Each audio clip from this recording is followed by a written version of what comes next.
नमस्कार दोस्तों, वाणी हिंदी अकेडमी में आप सबका स्वागत है। आज मैं Hindi TGT, PGT, LT grade, DSSB आदि हिंदी की परीक्षा के लिए कुछ महत्वपूर्ण क्वेश्चन लेके आई हूँ। चलिए देखते हैं। क्वेश्चन नंबर 25 से शुरू होंगे। इससे पहले क्वेश्चन पहले प्रैक्टिस सेट में, निम्न में से कौन सा युग्म अशुद्ध है? अशुद्ध है मतलब सही नहीं है। ए शकुंतला अभिज्ञान शाकुंतलम। शकुंतला अभिज्ञान शाकुंतलम की नायिका है। दमयंती उत्तरामचरितम, सुदक्षिणा रघुवंशम, बसंत सेना मर्चकटिकम। इसमें बी विकल्प अशुद्ध कथन है, अशुद्ध है। दमयंती उत्तरामचरितम की नायिका नहीं है। दमयंती नेस्यचरितम की में नल की नायिका है। इसमें बी विकल्प अशुद्ध है। अगला क्वेश्चन देखिए। देहाती दुनिया के रचनाकार हैं। ए पद्मलाल पुन्नालाल बख्शी, हजारी प्रसाद द्विवेदी, सी शिव पूजन साहे और डी बलभद्र दीक्षित पटीस। इसमें सी विकल्प सही होगा। शिव पूजन साहे के द्वारा लिखी गई देहाती दुनिया है और शिव पूजन साहे को भाषा के जादूगर के नाम से भी जाना जाता है। ये भाषा के जादूगर के नाम से विख्यात है शिव पूजन साहे। अगला क्वेश्चन देखिए। गोदान उपन्यास है। ए यथार्थवादी, बी आदर्शोन्मुख यथार्थवादी, सी आदर्शवादी और डी यथार्थवादी यथार्थोन्मुख आदर्शवादी। इसमें बी विकल्प सही होगा। गोदान उपन्यास प्रेमचंद के द्वारा लिखा गया है, जो आदर्शोन्मुख यथार्थवादी उपन्यास है। गोदान उपन्यास में अंग्रेजी राज में कृषक जीवन की त्रासदी का चित्रण किया गया है। अगला क्वेश्चन देखिए। नूतन ब्रह्मचारी है किस विधा की रचना है? ए नाटक है, बी उपन्यास, सी कहानी संग्रह और डी इनमें से कोई नहीं। इसमें बी विकल्प सही होगा। उपन्यास है। नूतन ब्रह्मचारी बालकृष्ण भट्ट के द्वारा लिखा गया उपन्यास है। अगला क्वेश्चन देखिए। 84 वैष्णव की वार्ता के लेखक हैं। ए नाभादास, बी नंददास, सी गोकुलदास और डी सूरदास। इसमें सी विकल्प सही होगा, गोकुलदास। 84 वैष्णव की वार्ता में वल्लभाचार्य के शिष्यों का जीवन वर्त दिया गया है। जो गोकुलदास 84 वैष्णव वार्ता में वल्लभाचार्य के शिष्यों का वर्णन है और गोकुलदास के द्वारा लिखी गई है। गोकुलदास वल्लभाचार्य के पौत्र थे। और 252 वैष्णव की वार्ता में इन्होंने विठलनाथ इनके पिता थे, उनके शिष्यों का वर्णन किया है 252 वैष्णव की वार्ता में। अगला क्वेश्चन देखिए। सचिव वेद गुरु तीनी जो प्रिय बोली भयास, राज धर्म तन तीनी कर होगी बोगी नास। उपयुक्त दोहा रामचरितमानस के किस कांड में है?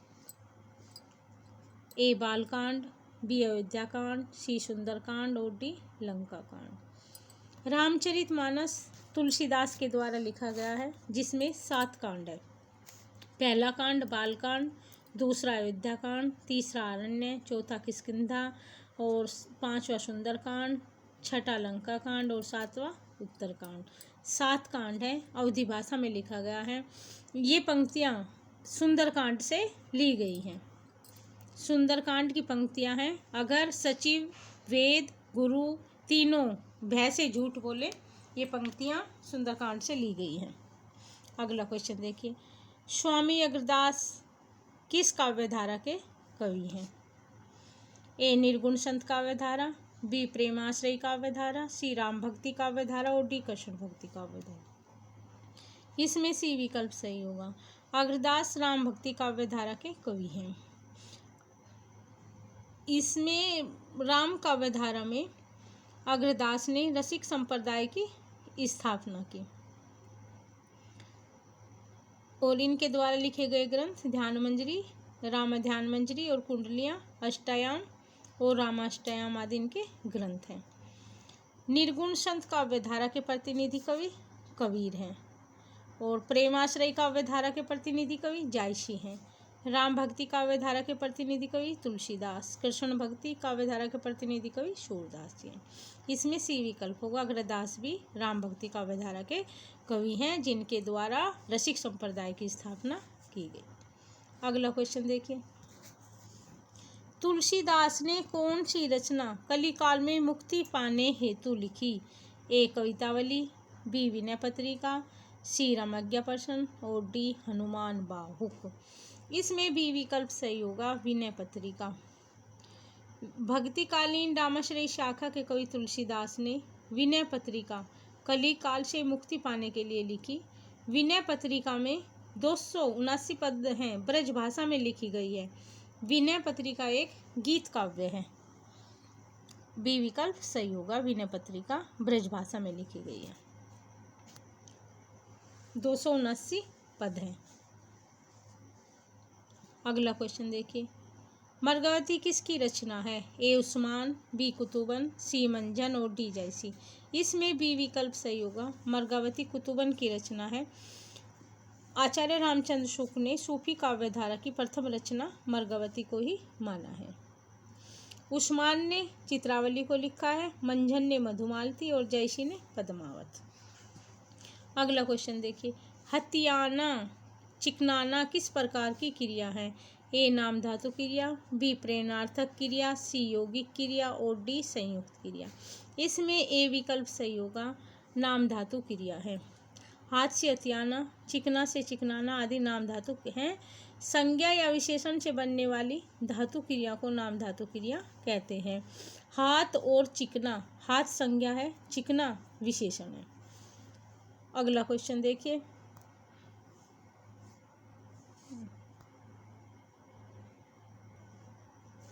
अप्रवासी की यात्राएं नामक कृति के रचनाकार कौन है? ए डॉक्टर नगेंद्र, बी अभिमन्यु अनंत, सी डॉक्टर धर्मवीर भारती और डी कन्हैयालाल नंदन। इसमें ए विकल्प होगा, सही होगा। अप्रवासी की यात्राएं यात्रावर्त है, यात्रावर्त विधा में लिखा गया है। अप्रवासी की यात्राएं डॉक्टर नगेंद्र के द्वारा लिखा गया है। डॉक्टर नगेंद्र की अन्य यात्रावर्त है तंत्रालोक से यंत्रालोक तक और कन्हैयालाल नंदन धरती लाल गुलाबी चेहरे, कन्हैयालाल नंदन के द्वारा लिखा गया यात्रावर्त है धरती लाल गुलाबी चेहरे और धर्मवीर भारती के यात्रावर्त है यादें यूरोप की, यात्रा चक्र, ठेले पर हिमालय आदि इनके यात्रा वृत्तांत हैं। अगला क्वेश्चन देखिए, देवनागरी लिपि का सर्वप्रथम प्रयोग कहाँ हुआ था? ए पाणिनि कृत अष्टाध्यायी में, बी अपभ्रंश साहित्य में, सी अमीर खुसरो की पुस्तकों में और डी जयभट्ट के शिलालेख में। इसमें डी विकल्प सही होगा, जयभट्ट के शिलालेख में सबसे पहले देवनागरी लिपि का प्रयोग हुआ। जयभट्ट के शिलालेख गुजरात में।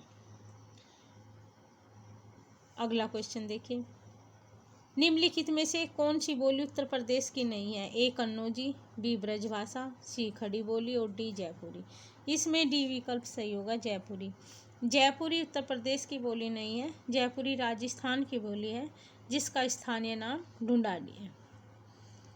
कन्नौजी फरुखाबाद कन्नौज में बोली जाती है और ब्रजभाषा मथुरा, आगरा, बरसाना, नंदगांव इधर इस क्षेत्र में बोली जाती है और खड़ी बोली मुजफ्फरनगर, सहारनपुर और बागपत, मेरठ आदि में खड़ी बोली बोली जाती है। इसमें डी विकल्प सही होगा, जयपुरी जयपुर की भाषा है। अगला क्वेश्चन देखिए, मध्यकालीन भारतीय आर्य भाषा काल है। मध्यकालीन भारतीय आर्य भाषा का समय है ए 500 ईसा पूर्व से 1000 ईस्वी तक, बी 1000 ईस्वी से 21वीं सदी तक, सी 1500 ईसा पूर्व से 500 ईसा पूर्व तक और डी 500 ईसा से 1000 ईस्वी तक। इसमें ए विकल्प सही होगा, 500 ईसा पूर्व से 1000 ईस्वी तक। अगला क्वेश्चन देखिए, बरबे नायिका भेद के रचनाकार कौन है? ए रहीमदास, बी रसलीन, सी बिहारी, डी मतीराम। इसमें बी विकल्प सही होगा, रहीम। बरबे नायिका भेद रहीम के द्वारा लिखा गया है। रसलीन के द्वारा अंगदर्पण, बिहारी के द्वारा बिहारी सतसई और मतीराम के द्वारा ललित, ललाम, रसराज आदि लिखे गए हैं। अगला क्वेश्चन देखिए, निम्नलिखित में से निम्बार्काचार्य का संबंध किससे है? ए विशिष्टाद्वैतवाद, बी द्वैतवाद और सी द्वैताद्वैतवाद और डी शुद्धाद्वैतवाद। इसमें सी विकल्प सही होगा, द्वैताद्वैतवाद। वल्लभाचार्य का संबंध निम्बार्काचार्य का संबंध द्वैताद्वैतवाद संप्रदाय से है। अगला क्वेश्चन देखिए, कविता क्या है? निबंध के लेखक हैं आचार्य रामचंद्र शुक्ल, बी हजारी प्रसाद द्विवेदी, सी अध्यापक पूर्ण सिंह और डी कुबेरनाथ राय। इसमें ए विकल्प सही होगा, आचार्य रामचंद्र शुक्ल के द्वारा लिखा गया निबंध है कविता क्या है। आचार्य रामचंद्र शुक्ल ने मनोविकार से संबंधित निबंध लिखे हैं, जैसे ग्लानि, श्रद्धा, ईर्ष्या, लोभ, घृणा आदि रामचंद्र शुक्ल के निबंध हैं। अगला क्वेश्चन देखिए, मेरे राम का मुकुट भीग रहा है किसका ललित निबंध संग्रह है? ए रामबख्श बेनीपुरी, बी कुबेरनाथ राय, सी विद्या निवास मिश्र और डी हरिशंकर परसाई।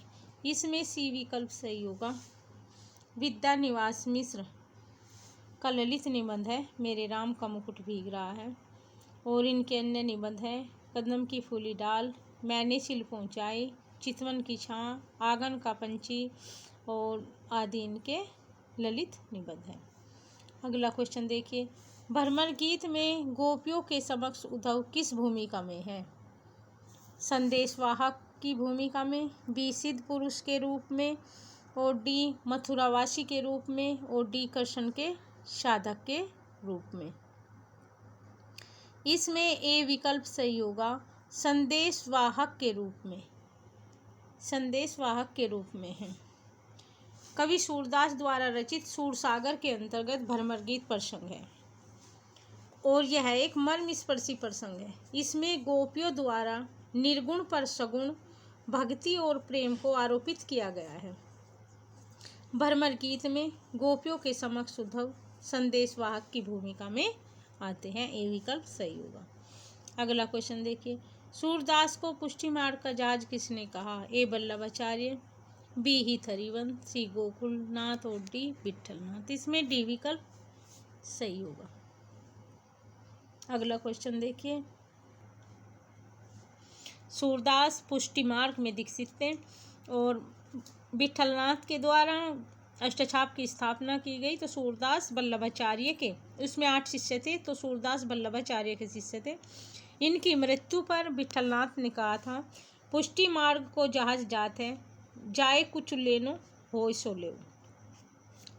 ये विठलनाथ की पंक्तियां हैं, विठलनाथ ने कहा है। अगला क्वेश्चन देखिए, कृष्ण काव्य के प्रमुख कवि कौन माने जाते हैं? ए रहीमदास, बी तुलसीदास, सी सूरदास और डी आचार्य रामचंद्र शुक्ल। इसमें सी विकल्प सही होगा, कृष्ण काव्य के प्रमुख कवि सूरदास हैं। तुलसीदास जी राम काव्य के प्रमुख कवि हैं, राम काव्य के प्रतिनिधि कवि तुलसीदास और कृष्ण काव्य के प्रतिनिधि कवि सूरदास। इस प्रकार दोस्तों हमने कुछ महत्वपूर्ण क्वेश्चनों को देखा है। Thank you for watching. मिलते हैं अगले प्रैक्टिस सेट में अन्य क्वेश्चनों के साथ। आप लोग बताना आपको हमारे क्वेश्चन कैसे लगे। धन्यवाद दोस्तों।